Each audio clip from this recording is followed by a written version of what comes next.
લાગશે. શું કરવું છે? 2 દિવસ 3 દિવસ તો આપણે થઈ ગયું, બરાબર?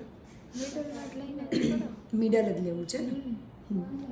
પણ લાઇટ હેર બહુ શોર્ટ છે જો. તો એમ જ કહું છું કે શોર્ટ હેર છે, પણ આપણે 3 દિવસ તો કર્યું. હવે આજે કંઈક નવું વિચાર્યું, બરાબર ને? 3 દિવસ લુક તો આપણા નવા જ હતા ને બધા. એટલે આજે શું કરવું છે? ઊભું લેવું છે કે મિડલ જ લેવું છે? ઊભું તો કેવું લાગશે? આપણે ટ્રાય કરીએ, સારું જ લાગશે. કાલે મિડલ સારું જ લાગ્યું હતું ને, તો આજે ઊભું પણ સારું જ લાગશે. મેઇન પ્રોબ્લેમ ક્યાં છે ખબર છે? આ હેરનો છે. એટલે આ એટલા હેર શોર્ટ છે ને, તો એટલું આઈડિયા તો આવી જ જશે ઊભાના, કે આવી રીતે આપણે આ શેપ તો આમાં આવશે જ. એના કરતાં બેઠો ઠાડો થયો તો વધારે સૂટ થશે મને. ઊભુંમાં તો મોટું મોટું લાગશે બાઈ. મિડલ લીધું તું ક્યારે?